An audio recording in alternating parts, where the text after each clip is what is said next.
12-point lead.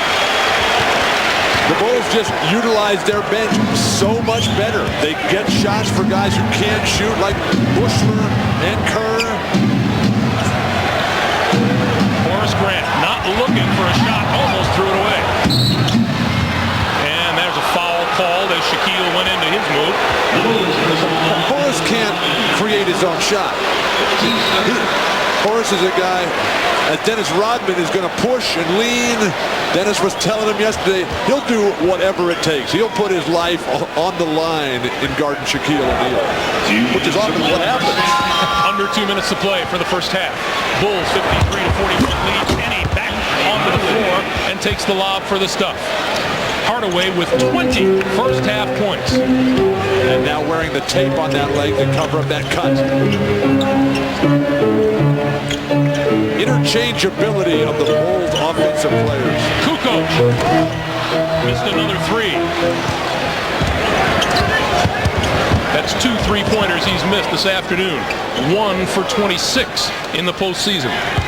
Coach Jackson trying to pump him up a little bit. He said, yeah, Tony, you're 1 for 50 the last time I looked at the stats. Hardaway looking for a way around Jordan. Jordan strips him of the ball. Harper down the lane.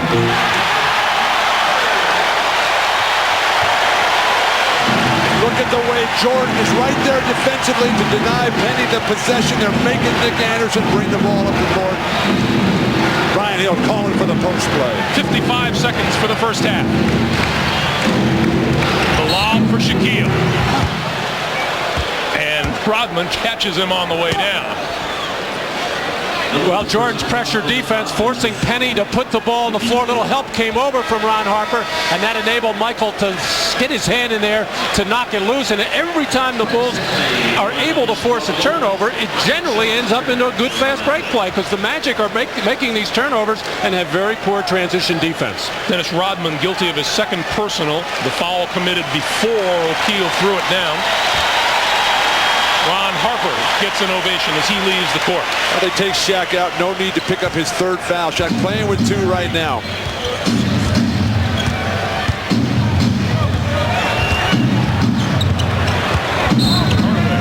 And whistle on the play on the far side. Foul outside.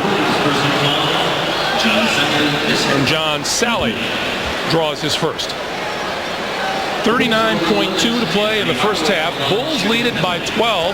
They have led by as many as 15. Well, other than Shaq's 7 for 11 from the field and 14 points, the offense for the Magic has been this man, Penny Hardaway, as he realizes right now his team is just not in sync. They're not able to get their normal post plays. They're not getting three-point looks. So what he's trying to do is at every opportunity get into the lane and create something for himself or for a teammate. He's got 21 points, Matt, and what you're looking at in Penny Hardaway is the newest level of complete basketball player. I mean, starting with Jerry West and Oscar Robertson and Elgin Baylor and Connie Hawkins and Dr. J and Jordan and Bird and Magic. Now it's Penny. Kukoc still can't find the range from three-point land. But the job Jordan is doing defensively in denying the point guard possession of the ball, terrific. Shot clock on the left, game clock on the right. Hardaway on Bushler, inside, rejected by Sally. Kerr has it. They still have 3 seconds.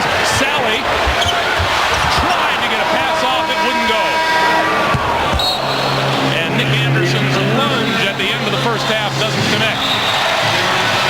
The scoring load for the Orlando Magic has been carried by Shaquille and by Penny Hardaway and not much else. The rest of the team has contributed just 9 points in all to the Orlando offense. That won't get it done today.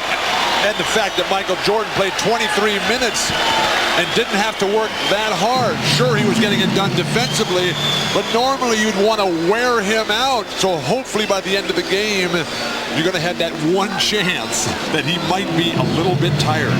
And a big mystery, the Horace Grant problem, saying that he hurt his game and hurt his right elbow in the last game. However, in the first half, his right wrist was heavily taped. He has taken that tape off. start the action here in the second half. Game 1, Eastern Conference Finals. Jordan with the shot clock at 5.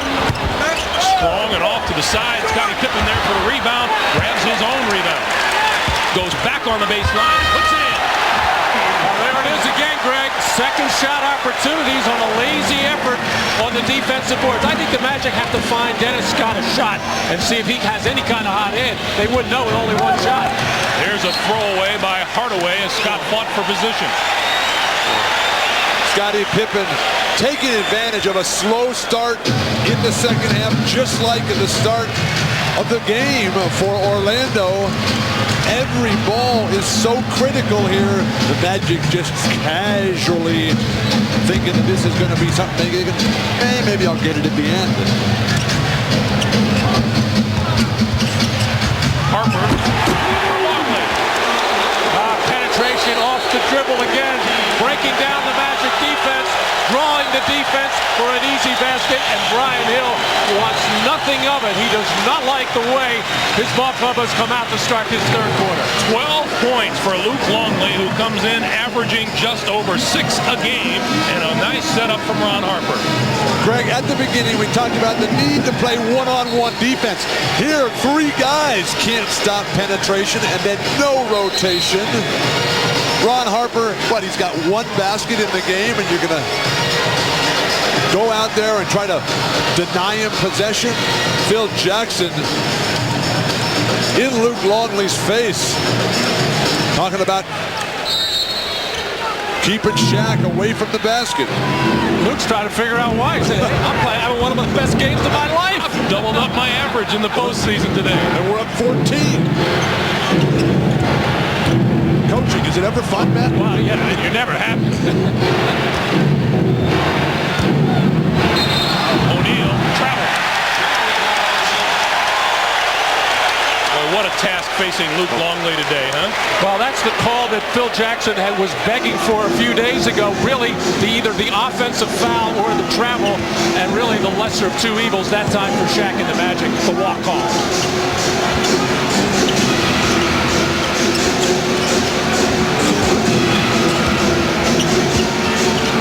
Longley. And Longley has as many points today as does Shaquille O'Neal. They each have 14. The Bulls lead at 61-45. What Chicago is doing is brilliant. They're attacking Shaq on the defensive end, knowing he's a team defensive player, and then Longley just rolling into easy opportunities. One-on-one. O'Neal got the bucket, and he'll go to the line.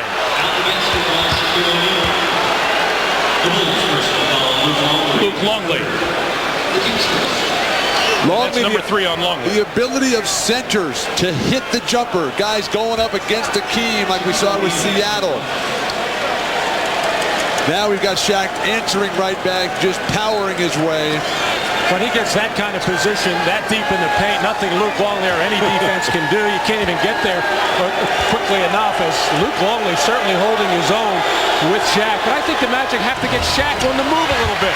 Not just stationary post-up. He's got to get more active and get involved in all phases. Dennis Scott for 3. No. Pippen is there for the rebound. Scott 0 for 2 from three-point land. This from the guy who set an NBA record, 267 three-pointers during the regular season. And that one of his rare open looks, as Ron Harper has stayed very, very close. But Dennis Scott has only taken 3 shots. Horace Grant has taken 1 shot. You have to assume the responsibility to get shots. You can't let other guys do everything for you out there. Down low. Made the move to the baseline on Longley.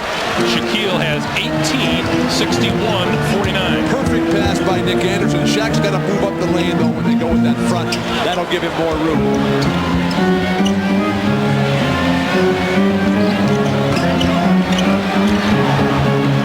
Rodman. And that'll be over the back on Longley. That is 4 on Luke Longley.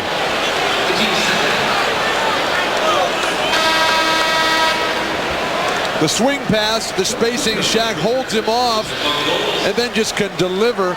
That's why Chicago is trying so desperately to pressure on the perimeter, and Luke Longley foolishly over the back. Although, as a center, You want your fouls to be on offensive rebound attempts and on block shot attempts. Yeah, but Bill, I don't think in this case, in this series, Luke Longley, a key center for Chicago, they want to save those fouls till late in the game, and that's when they want to put Shaq on the line. You don't want to waste them there. Hardaway lost the handle on his way to the hoop. But now Chicago's got Rod.